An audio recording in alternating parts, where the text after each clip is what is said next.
Senhor pela resposta que Ele deu, por aquilo que se percebe na vida dele como servo de Deus a partir da sua conversão, uma história de vida que inspira cada um de nós a frutificarmos e estar trabalhando ativamente na obra de Deus.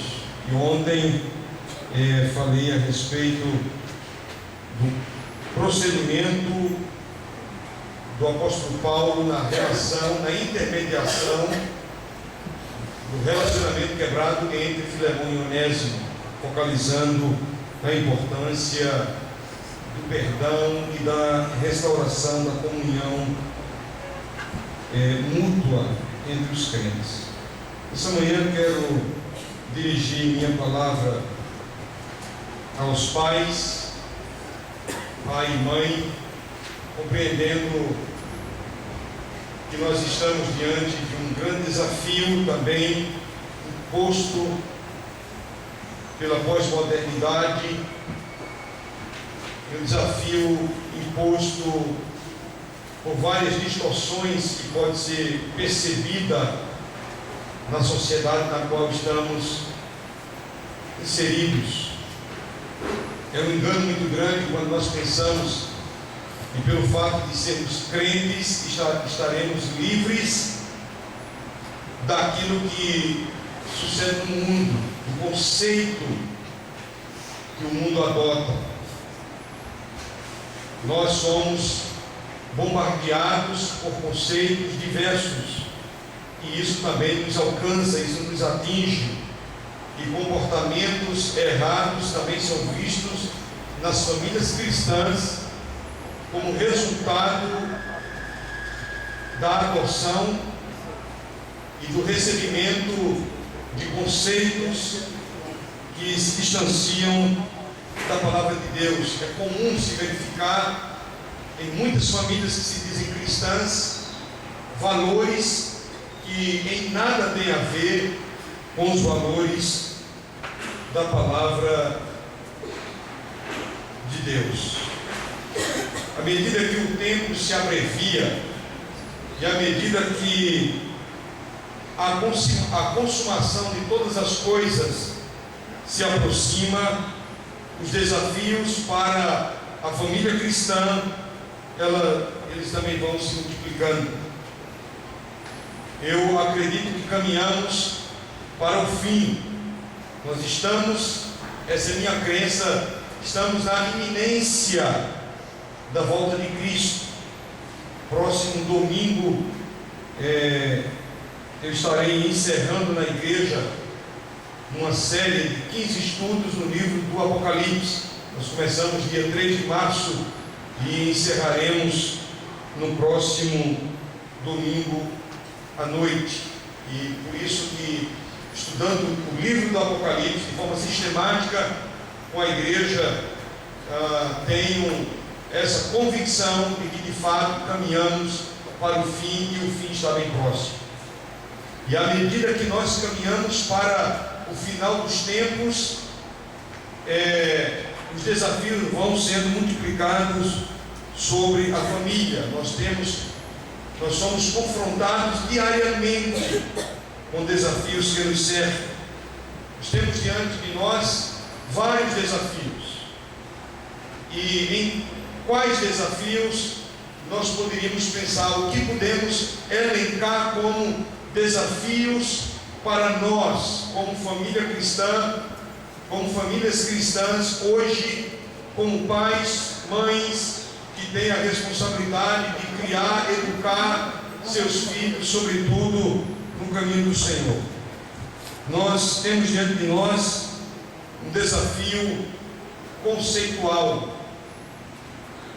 O conceito de família hoje é muito diferente do conceito de família que se tinha há 20 anos atrás. Dia 26 de dezembro, minha esposa e eu faremos 18 anos de casados. Nós temos 2 filhos. E há 20 anos atrás, antes de casarmos, o conceito de família era uma coisa. quando se pensava em família há 20 anos atrás, era diferente do conceito de família hoje. Hoje, o conceito que se tem de família é a união entre duas pessoas que se amam. Há 20 anos atrás, o conceito era a união de duas pessoas que se amam, sendo elas de sexo diferente. Hoje não é assim. Porque hoje se trabalha a ideia da constituição familiar a partir do conceito homossexual. Dois homens que se amam e que desejam compartilhar a sua intimidade sexual, eles podem formar uma família. Duas mulheres que se amam e desejam, na sua privação, na sua privacidade, compartilhar toda a sua intimidade sexual, eles também são abrigados dentro do que hoje é sinalizado, recebido e tido como conceito de família. Eu vi alguns dias atrás no noticiário duas pessoas do sexo feminino que declaram amor uma pela outra. Elas estão vivendo juntas e uma decidiu realizar uma gravidez por implante de óvulo fecundado, e ela mesma gerou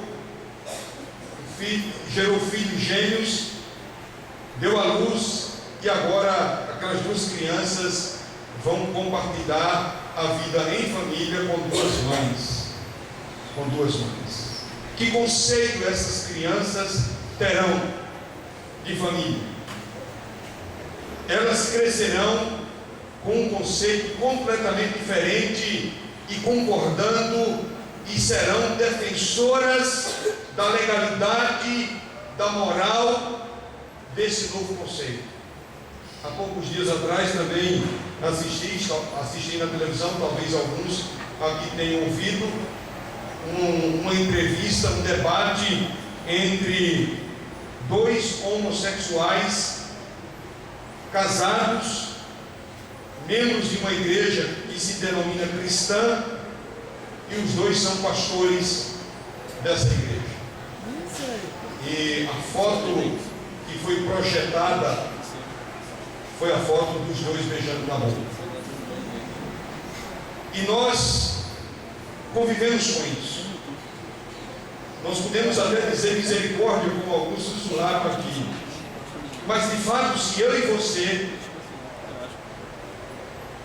você presenciar isso na rua, nós não vamos mais nos escandalizar,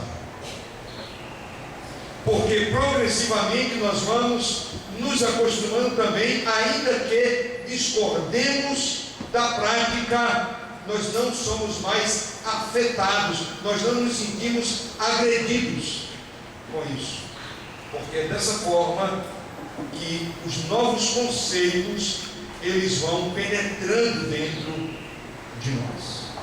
É dessa forma, de forma progressiva, de forma muito lenta, mas acontece constantemente a apologia, a defesa desse conceito na televisão, nas rádios, via internet, nas escolas. Seus filhos e os meus convivem com essa ideia. Os colegas dos meus filhos são fruto de pais e mães que não têm orientação de Deus, na sua maioria, e que acham legal esse tipo de coisa. Alguns dias atrás, conversei com uma mãe da nossa igreja que estava muito angustiada porque seu filho, já jovem, estuda numa cidade, numa capital aqui, estuda em Maceió, e ele está vivendo com a sua namorada maritalmente. Eles não são casados. E o menino é crente mesmo de uma igreja batista lá em Maceió. E ela então foi conversar com o filho para que ele tomasse providência e casasse. E aí foram conversar com os pais da menina. E ele disse: não por mim, eles podem viver tranquilamente, não tem problema, eles podem transar no apartamento dele, mas eu prefiro que seja até aqui em casa, não tem problema. Nós convivemos com esse desafio do conceito da individualidade. Nós temos diante de nós um desafio moral, coisa que há 20 anos atrás era inaceitável, mesmo pela sociedade incrédula. Hoje, famílias cristãs, elas acham isso legal.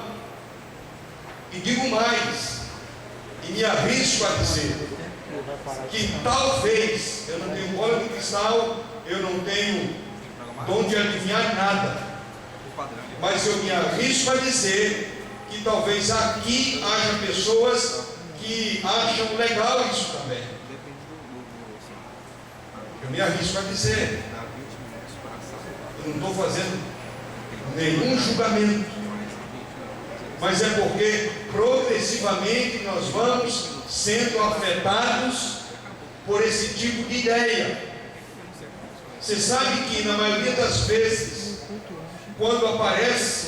quando se percebe uma gravidez na juventude ou na adolescência por parte de jovens e adolescentes que frequentam as nossas igrejas, quando acontece uma gravidez, não é resultado da primeira relação sexual que ela teve. Foi porque talvez a camisinha estourou ou ela esqueceu do anticoncepcional. Mas me arrisco a dizer que há pessoas em nossas igrejas, e talvez até aqui, como na minha também, que mantém secretamente esse tipo de atividade. E quando acontece o inesperado, ai meu Deus do céu. E aí, o pastor fica pensando, minha filha, por que você deu essa bobeira? Não foi bobeira. Isso já vem, às vezes, na maioria dos casos. Tenho conversado com alguns pastores sobre essa questão e a maioria dos que tratam sobre isso, depois de conversar, depois de aconselhar, eles descobrem que de fato a menina e o rapaz já vinham mantendo atividade sexual há muito tempo. Nós temos diante de nós, pai e mãe, responsável, o desafio moral. As pessoas lidam hoje com a ideia da individualidade. Tem que se respeitar a individualidade de cada pessoa e, às vezes, por não permitir que se entre na individualidade, que se trate coisas na vida da pessoa, muitas vezes esse respeito pela individualidade acaba desembocando em práticas imorais, tanto de jovens quanto de adultos. Nós temos diante de nós um desafio relacional. As pessoas vivem tão ocupadas, que elas não têm tempo para Deus e muito menos para os seus filhos e para os seus cônjuges. Nós estamos no frenesi e numa correria em busca cada vez mais de capacitação, porque o mercado de trabalho, principalmente para quem ainda está até os 30, 35, 40 anos, numa correria tão grande por capacitação e estudo, porque a demanda do mercado exige isso de nós, e isso tira de nós o tempo com Deus e tira de nós também o tempo com a família. Alguns dias atrás eu falei isso na nossa igreja, lá em Paulo Afonso, tentando alertar os irmãos com relação a essa correria que muitos estamos envolvidos. E aí, ao final, alguém me procurou, porque eu havia falado sobre dirigir minha palavra principalmente para os universitários, principalmente pessoas que já têm formação de nível superior, pessoas que têm bons empregos e ainda estão correndo atrás de faculdade. E no final das contas, essas pessoas se tornam, elas privam as suas próprias famílias de relacionamentos mais próximos, e elas se privam da atividade, da participação e da frutificação na vida espiritual. São pessoas improdutivas espiritualmente, mas pessoas muito bem colocadas no segmento de trabalho, e pessoas que estão crescendo academicamente, mas espiritualmente um fracasso. E então dirigi minha palavra nesse sentido. Até que um irmão da nossa igreja me procurou no dia seguinte e disse: pastor, fica bem o senhor dirigir a palavra aos universitários, porque todo mundo sabe quem são. O senhor não fala para os estudantes, porque aí envolve adolescentes, jovens e também os adultos. Eu digo, porque a minha preocupação não é com adolescentes nem com jovens, porque eles precisam de fato estudar. A minha preocupação é com quem está correndo atrás além do que deve, porque a esposa dele fazia parte desse grupo. Uma pessoa preciosíssima, um casal com quem nós temos muita liberdade, mas precisa ser alertado que a prioridade é o Senhor. Então, como famílias, nós temos diante de nós um desafio conceitual, desafio moral, desafio relacional, e o resultado maior, o maior desafio é o desafio espiritual. Há uma onda de esfriamento espiritual que se traduz em falta de interesse, em relaxamento e apatia pelas coisas de Deus. Eu nem quero pensar, porque não é papel meu nessa manhã, eu nem quero pensar que os irmãos não estiveram aqui quinta e sexta por essa razão. Isso é papel do pastor da igreja. Eu nem quero pensar nisso. Mas nós vivemos numa época que isso é desafio grande. As pessoas, elas até dizem que estão interessadas nas coisas do Senhor, mas na prática o discurso é diferente. E isso também envolve as famílias. Isso envolve as famílias. Então, queridos, é um grande desafio hoje desempenhar o papel de pai e o papel de mãe, como sempre foi em todas as épocas. Como sempre foi. Criar filhos é a missão mais nobre que o Senhor nos deu. A Bíblia diz que os filhos são a herança do Senhor para nós. Ele nos permite cuidar da herança que é dele,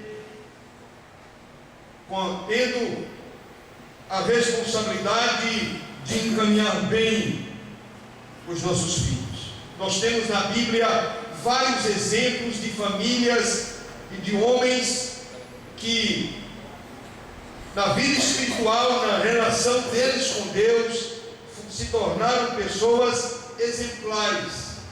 Porém, no que diz respeito ao trato da família, foram verdadeiros desastres.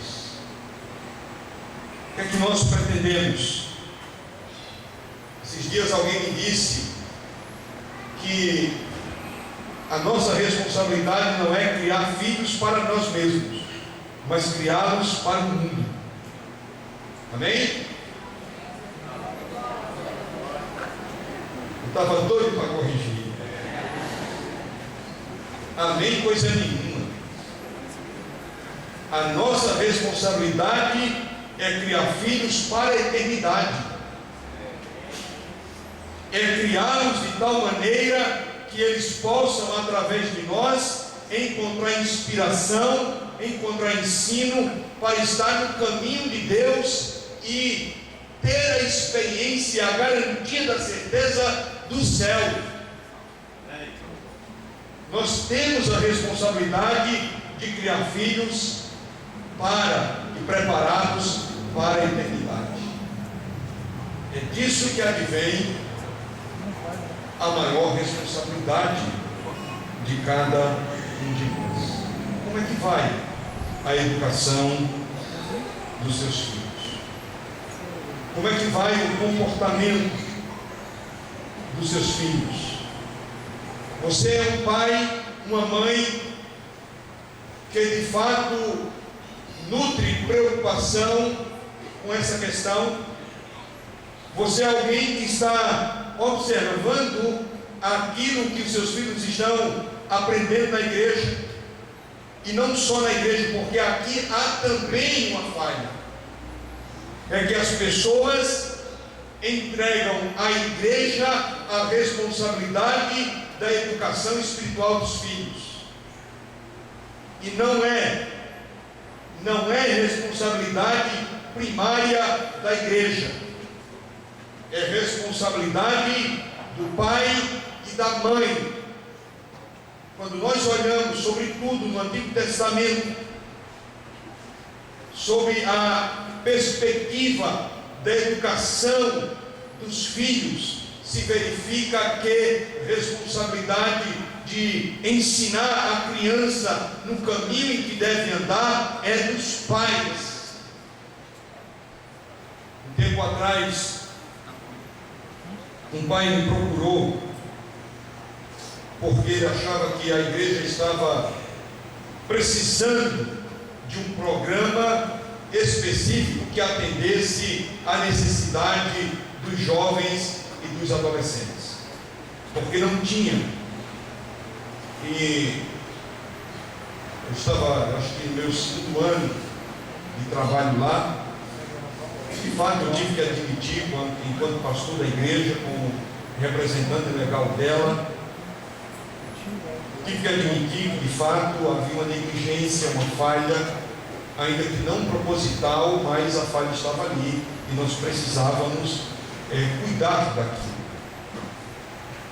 Mas eu disse a ele: olha, eu preciso admitir isso, mas eu quero dizer a você que, ainda que falte um programa específico para jovens e adolescentes, ainda que falte algo que possa envolver os jovens e adolescentes de acordo com a sua necessidade e com a sua cabeça, se ele tiver um pai e uma mãe que anda com Deus e compreende a responsabilidade de educá-lo no caminho do Senhor, ele andará com Deus.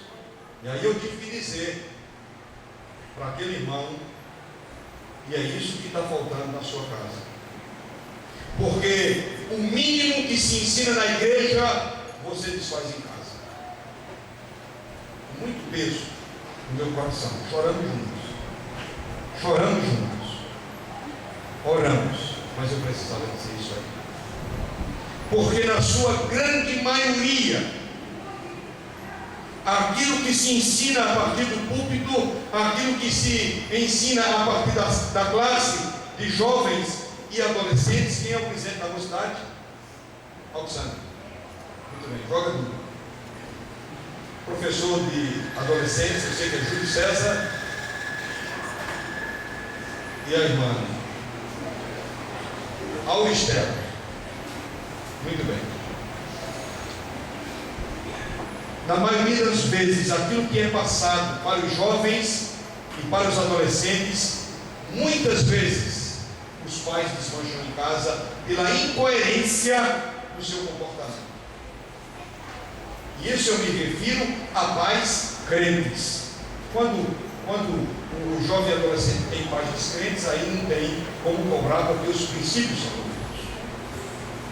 Mas quando se tem pais crentes e desmancha por causa da incoerência do seu comportamento, isso é uma lástima. Isso é uma lástima. E E aí eu quero que você abra a sua Bíblia no primeiro livro de Samuel, capítulo 2, porque nós vamos observar o procedimento de Eli com relação aos seus filhos.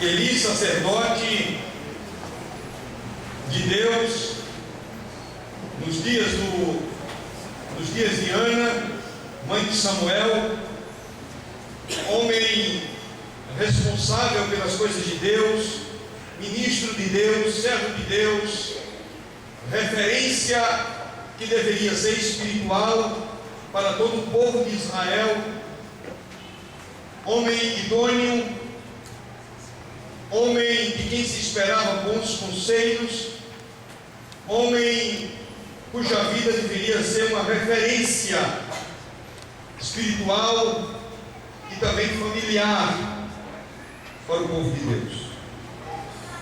O verso 12 do capítulo 2 começa assim: eram, porém, os filhos de Eli, filhos de Belial, não conheciam ao Senhor, porquanto o costume daqueles sacerdotes com o povo era que, oferecendo a alguém algum sacrifício, vinha um moço do sacerdote, estando se cozendo a carne, com um garfo de 3 dentes em sua mão, e dava com ele na caldeira ou na panela, ou num caldeirão, ou na marmita, e tudo quanto o garfo tirava, o sacerdote tomava para si. Assim faziam a todo o Israel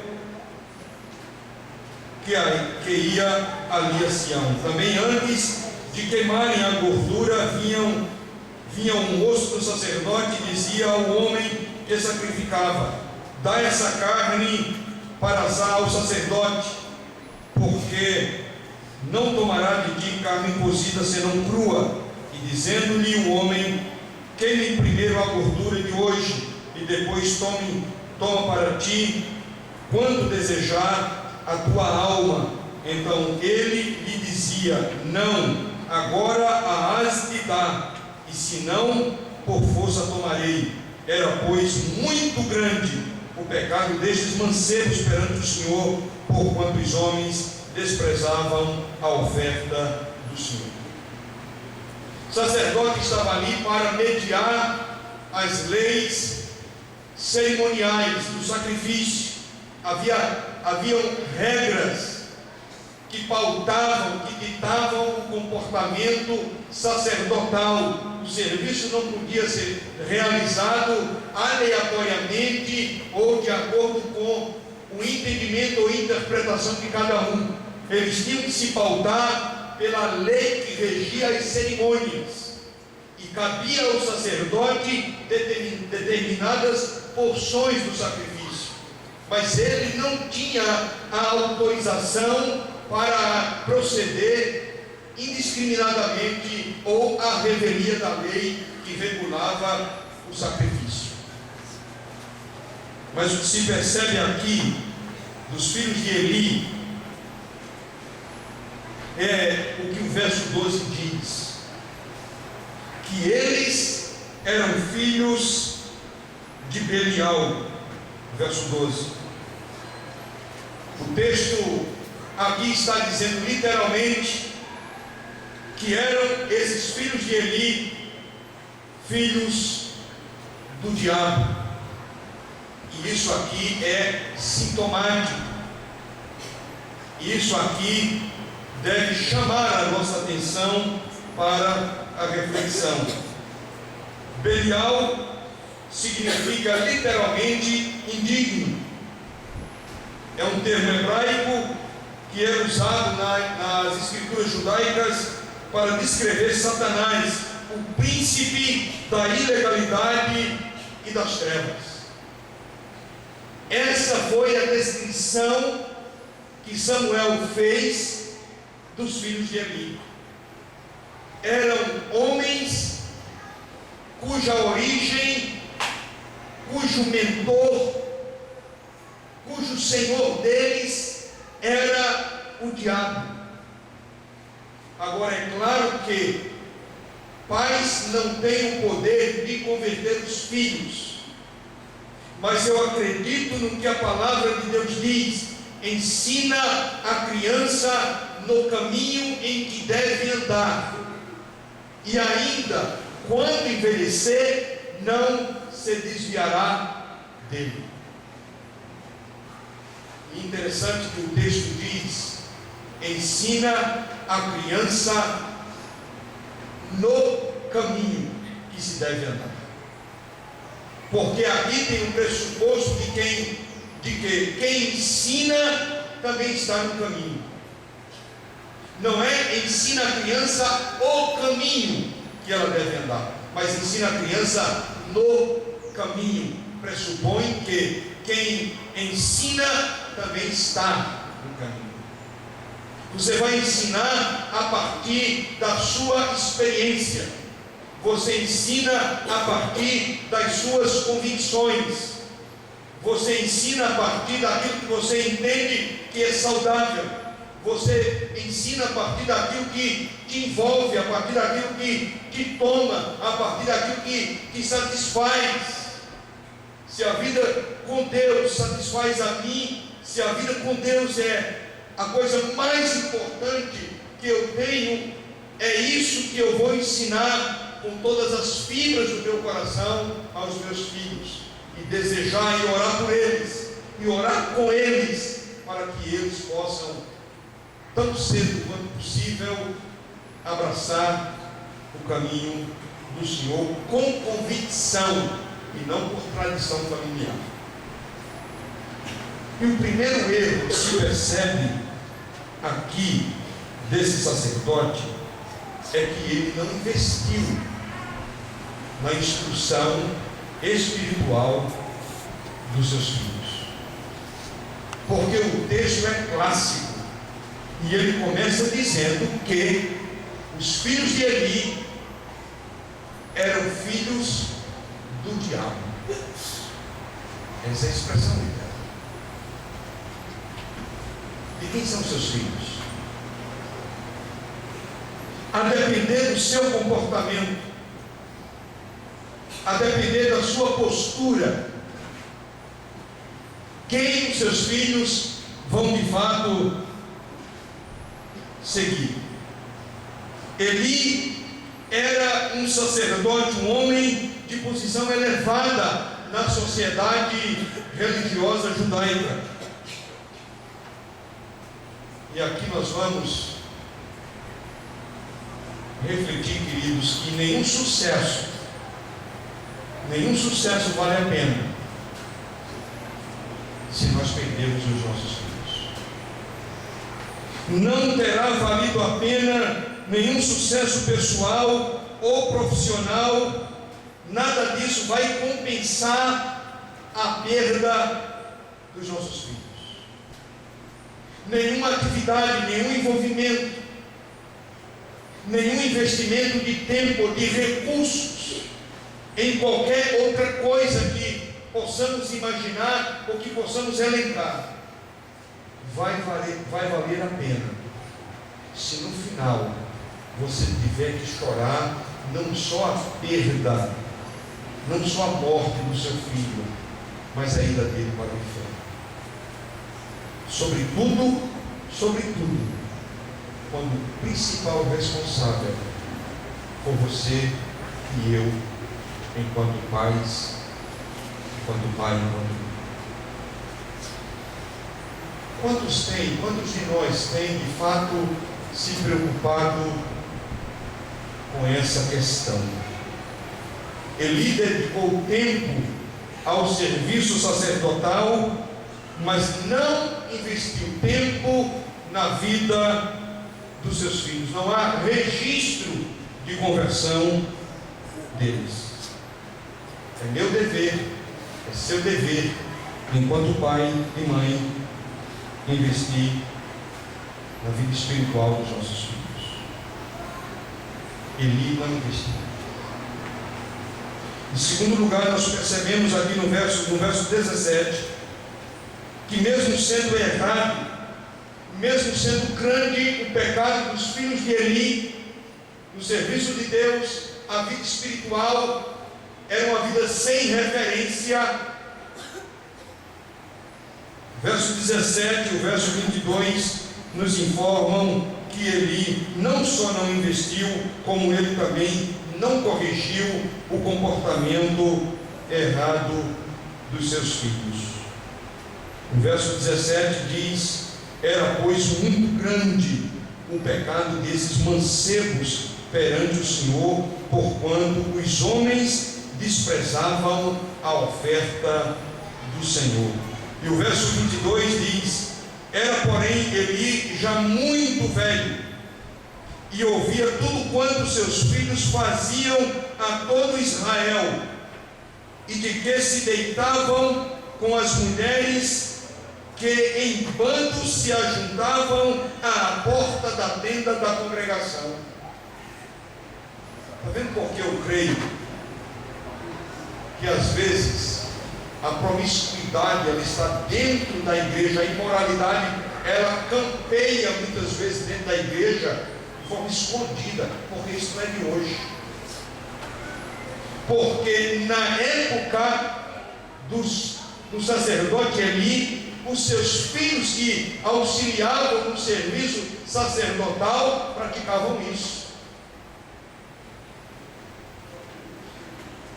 E se você ler o texto, você não vai perceber, você não vai ver que esse homem sacerdote, mesmo tendo conhecimento do erro dos seus filhos, ele não os corrige. Não há uma reprimenda dura, severa, não há uma punição, não há uma chamada de atenção, não há uma disciplina de afastá-lo do serviço que estavam fazendo. Isso mostra o relaxamento desse homem. Isso mostra que ele, como pai, acabou sendo complacente demais com o erro, com o absurdo, com a grosseria, com a afronta que praticavam seus filhos ali. E esse homem, apesar de ser sacerdote de Deus, escolhido para aquela função, um homem que era respeitado na sociedade, mas um homem que fracassa na questão da educação dos filhos. Você já pensou? Porque isso pesa, sobretudo para quem está no ministério. Isso pesa. Tanto é que uma das qualificações para o ministério pastoral é que aquele que deseja o episcopado, ele precisa ter os seus filhos em sujeição e criá-los na disciplina do Senhor. Porque se um pai, uma mãe não tem condições, sendo ele pastor, estando ele à frente de um ministério na igreja, imagine você, o líder de casais da igreja. Quem é? Tem aqui? Se tivesse, denuncie. Tá ali. Isso, Bastinho levantando a mão. Isso, Jair, levanta a mão. Você já pensou um líder de casais cuja vida é uma vergonha no que diz respeito ao trato de um para com o outro e também com relação aos filhos? Acabou-se a referência. Pode conhecer a Bíblia de montão, pode ser o maior apologeta, perde a referência. Qual é o diácono Qual é o diácono que não tem uma família equilibrada, que não tem filhos equilibrados, que poderá usar a autoridade que Deus o deu através da igreja para trabalhar como servo de Deus, autorizado com a autoridade de Deus dada a ele através da igreja, se ele não consegue administrar bem, se aquilo que ele ensina aos filhos entra no filho do Senhor? Acabou-se a referência. A gente pode tentar mediar, a gente pode tentar ajeitar aqui e acolá, queridos, mas o resultado é esse. O resultado será o que estamos vendo aqui. Eli perdeu a referência espiritual, porque quando ele deveria tratar, corrigir, instruir os seus filhos, ele negligenciou. E o pior de tudo é que eles praticavam total desrespeito às leis cerimoniais que regulavam os sacrifícios e ainda mantinham relação sexual com as mulheres que chegavam no templo. E o texto aqui, na versão corrigida, diz que elas chegavam de bando. Tamanha era a imoralidade, tamanho era o descaso, tamanho era a falta de temor para com Deus. Tudo porque um pai, mas obviamente que eu entendo que no seio da família a autoridade ela é pluralizada. A autoridade cabe ao pai como cabeça do lar, mas a autoridade também é da mãe como auxiliadora dele. A autoridade do lar ela é pluralizada, reconhecendo que o pai é o cabeça e a esposa é a auxiliadora. Mas na relação com filhos, o pai não é o ditador, ele não é o chefão. Os filhos têm que reconhecer nos pais a autoridade constituída por Deus. Aliás, as primeiras autoridades que os filhos, com quem os filhos convivem na terra, são os pais. Antes de conhecer o poder judiciário ou qualquer outra coisa dessa natureza, eles têm relacionamento com o pai e com a mãe, que são autoridades constituídas por Deus sobre eles. Se os filhos não compreendem, se eles não respeitam essas autoridades preliminares, eles padecerão em outras instâncias. Em outras instâncias, eles padecerão. Porque os pais são autoridades e Eli falhou grosseiramente.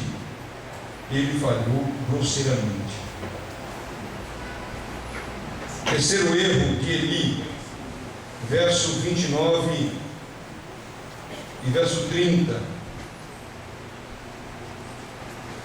diz aqui, começando do verso 27, e veio um homem de Deus a Eli e disse-lhe: assim diz o Senhor, não me manifestei na verdade à casa de teu pai, estando eles ainda no Egito, na casa de Faraó? E eu o escolhi dentre todas as tribos de Israel para sacerdote, para oferecer sobre o meu altar, para acender um incenso e para trazer o éfode perante mim. E dei à casa de teu pai todas as ofertas queimadas dos filhos de Israel. Por que dais coices contra o sacrifício e contra a minha oferta de manjares, que ordenei na minha morada, e honras a teus filhos mais do que a mim, para vos engordardes do principal de todas as ofertas do meu povo de Israel? A palavra do homem de Deus, do profeta de Deus que vem a Eli, é uma palavra de repreensão, porque Eli faltou com a instrução e faltou com a correção no tempo certo. E no verso 34 diz assim: e isto será por sinal, a saber, o que sobrevirá a teus 2 filhos, a Efoni, a Ofni e Finéias, que ambos morrerão no mesmo dia. O terceiro erro de Eli é que ele não reagiu para alertar os filhos da morte e do juízo de Deus sobre eles. Ele não instruiu, ele não corrigiu, ele não alertou da morte. Ele permaneceu um pai passivo. Eu tenho a tendência de acreditar que na época de Eli, ou pelo menos na cabeça de Eli, ele já respeitava demais esse conceito da individualidade, que ninguém pode invadir a privacidade da mulher.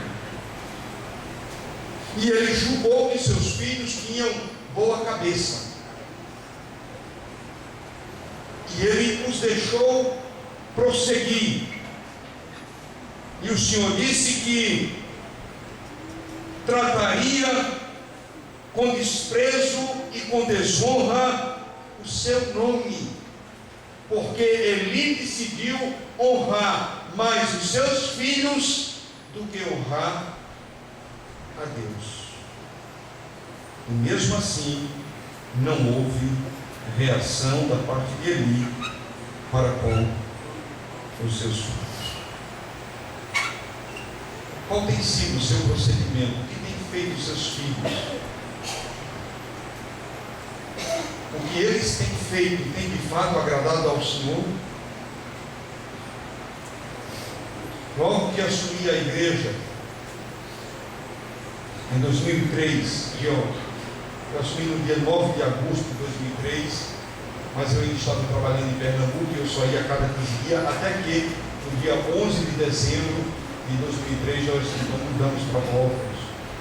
Então logo chegamos, uma irmã da nossa igreja nos procurou e queria que eu e minha esposa fôssemos lá na casa dela, que ela queria tratar sobre a questão do casamento da filha. E fomos para lá, e ela falou que a filha estava já noiva há 5 anos, e a casa estava pronta, e toda mobiliada, e a filha ia casar. Eu digo, quem é o rapaz? Não, o senhor não conhece, o rapaz não é da igreja. Ah não, mas é de minha igreja. Não, ele não é crente. Eu disse, olha, eu não realizo. Não, mas como não realizo? Não, o pastor fulano de tal, pastor Gruskovski, que estava aqui, era meu antecessor, ele realizava, mas eu sei que não realizava. Eu digo, olha, eu conheço o pastor Raimundo, ele não realiza. Não, mas ele não realiza se for no templo, mas se for fora, ele tem mais dado mesmo. Mas eu conheço o pastor Raimundo. Mas eu resolvi dizer o seguinte, bem, pastor, agora sou eu. Independente de qual seja a posição do pastor Raimundo, ainda que eu acredite que ele não realiza, a minha posição é de não realizar. Por quê? Porque Deus não abençoa a relação entre luz e trevas. Não pode haver comunhão. Não há bênção do Senhor nisso. Não há bênção do Senhor. E outra, a sua filha está embarcando num barco furado. Não, mas ela gosta muito dele, o pai dele vem de Angola e tem que realizar. Agora o senhor vai dizer como é que resolve. É fácil, acabe. Pronto. Se for dar um conselho, acabe. Não, mas não pode, tá bom. E olha, eu acho que a gente não vai chegar a lugar nenhum, porque eu não vou fazer, minha irmã vai me convencer disso. Eles decidiram convidar um outro pastor lá da cidade, e realizaram num local à parte, e o casamento foi realizado dentro da área da usina Chesto, numa área que se chama Ilha do Urubu. E parece que aquilo era um prenúncio. Vários casais casam lá, porque é um lugar de beleza natural. Mas parece que naquele caso era um prenúncio. Ele trabalhava na prefeitura de Paulo Afonso, o gestor que estava não foi reeleito, e ele mudou, sempre conseguiu um emprego em Itapetinga, veio para lá com ela, não durou um ano. Não durou um ano. Ele arrumou outra,